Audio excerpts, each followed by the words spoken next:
Hello, it is me, the YouTuber, the content creator. It is I, Floppy Dugong, and I have a very, very special video to talk about. Now, it seems like these types of videos are just never going to end, and at this rate, I'm probably going to have content for a lifetime. So, yeah, there's that. In this video, I'm going to be talking about the effects that plastic pollution is having on phytoplankton. Now, phytoplankton are the little guys. And they play a very, very, very important role in the environment. But first, the intro.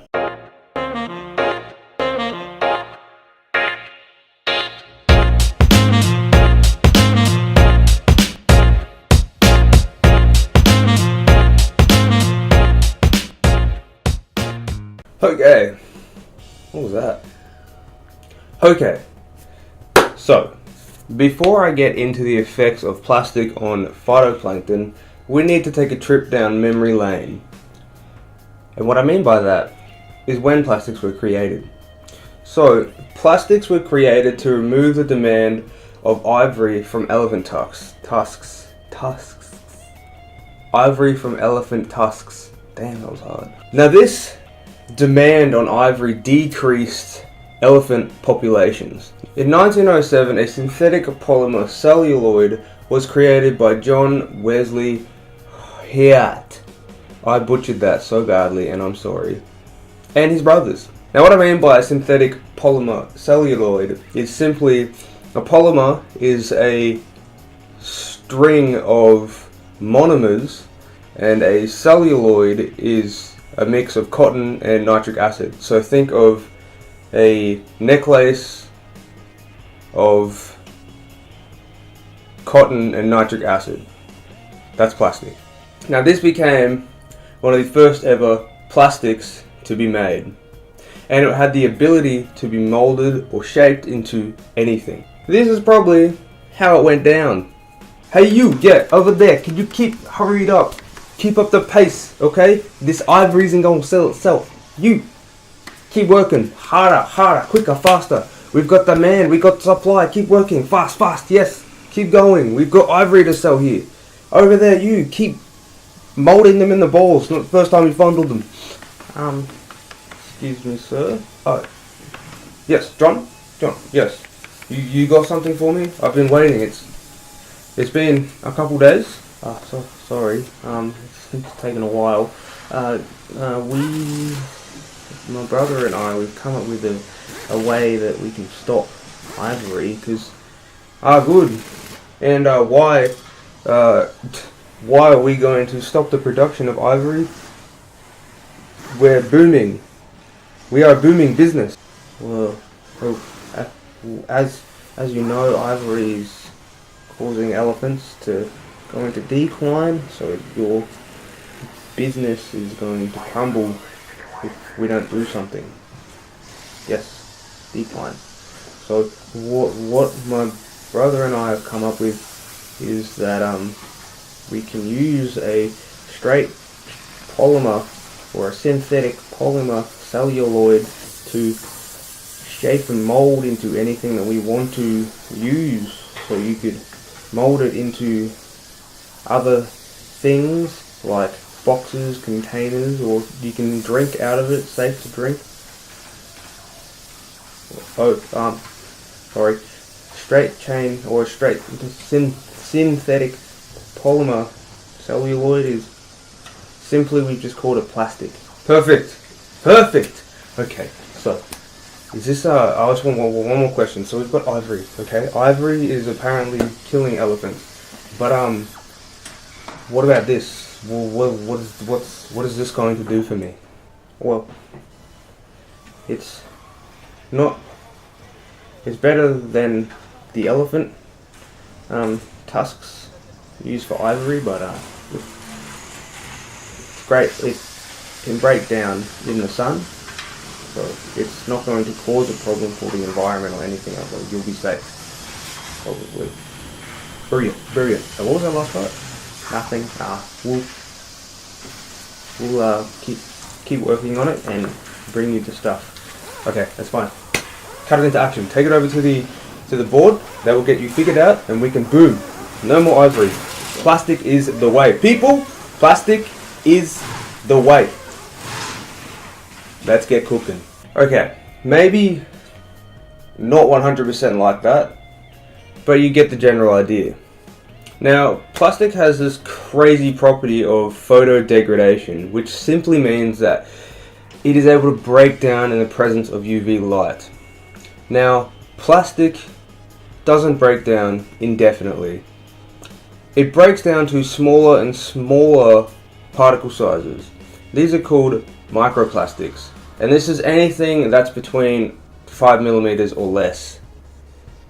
Now, microplastics take up roughly 85% of plastic pollution today.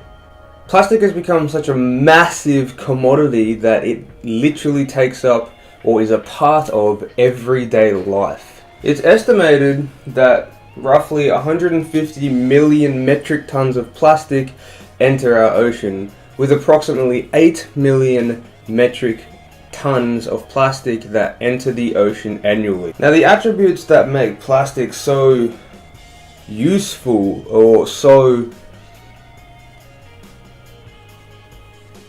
is what's causing the problems today in the marine and the terrestrial environments. I'm talking about durability. Certain types of plastic are so durable, in fact, that it can take thousands and thousands of years for them to break down to even microplastics. Other plastics, it may take minutes. More plastics, thousands of years. So this durability in plastics is literally the thing that's causing the biggest problem in the environment. Us as well, I mean, we chuck our plastic anywhere, it's like we don't even care. But durability is the main issue. Now, I'm going to move on to phytoplankton. Phytoplankton are like little trees of the ocean, I guess you could say. These little creatures are what take up a lot of the CO2 and expel oxygen back into the environment.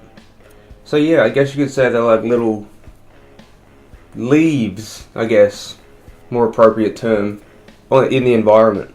Now, in the past 25 years, phytoplankton productivity has been in decline.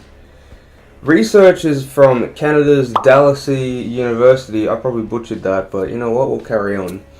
They estimated that there's been a 40% decrease in phytoplankton population since 1950. So little is known about the effects that microplastics are having on phytoplankton. We don't really know much of the effects that it can cause on the physiological or chemical properties in phytoplankton. However, very recently, researchers have discovered that microplastics leak out toxic chemicals known as leachates. These leachates then get taken up by phytoplankton chlorophyll cells when converting CO2 into oxygen.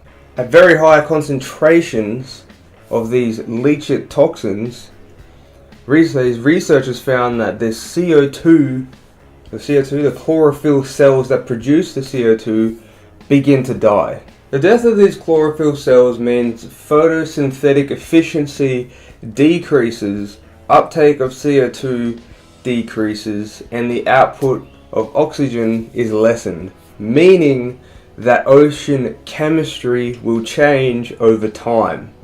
So I guess you can think of phytoplankton like bees, in a sense that they upkeep an extremely important and complex food chain in the marine environment. So the loss of phytoplankton in the marine environment would cause detrimental cascading throughout the food chain. This is because every single species relies on phytoplankton, whether it be directly or indirectly. They all rely on it somehow. What I mean by that is one species may rely on phytoplankton as a source of sustenance. While higher up in the food chain, so the next tier, a predator may prey on the species that preys on phytoplankton. The phytoplankton are gone, that prey is gone, that predator has no food. You see what I mean? The bee effect. Let's call it the bee effect. The ridiculously large amounts of plastic entering our oceans every year is causing pernicious effects on the environment. You may not know this, or you may know this, I don't know. Who knows? But plastic isn't confined to coastal zones. It's not confined to your beaches or your canals. It's not confined to small zones.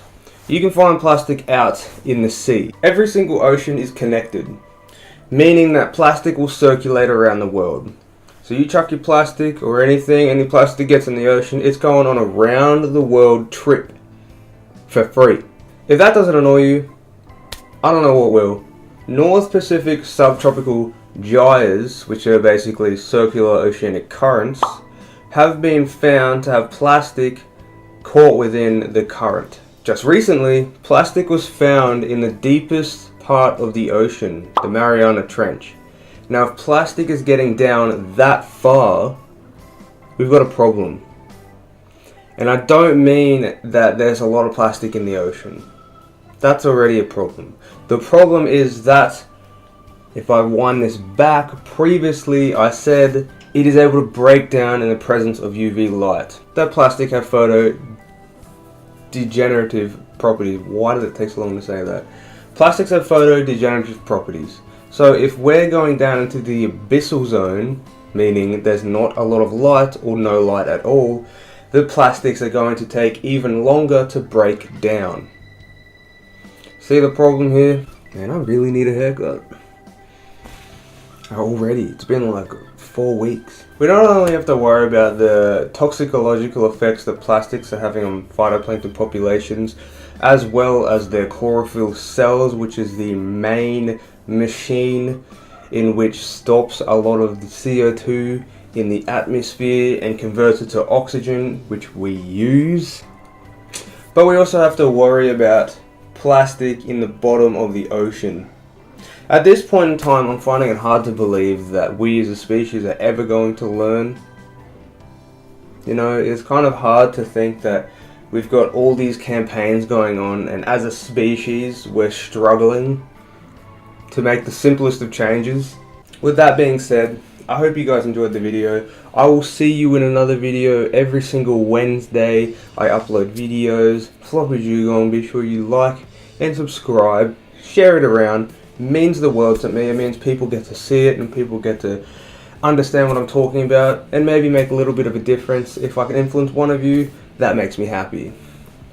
I will see you in the next video. Be sure to click the link down below for Cape Clasp. They're an awesome organisation. And, oh yeah, educate, don't eradicate. I will see you next time. Bye!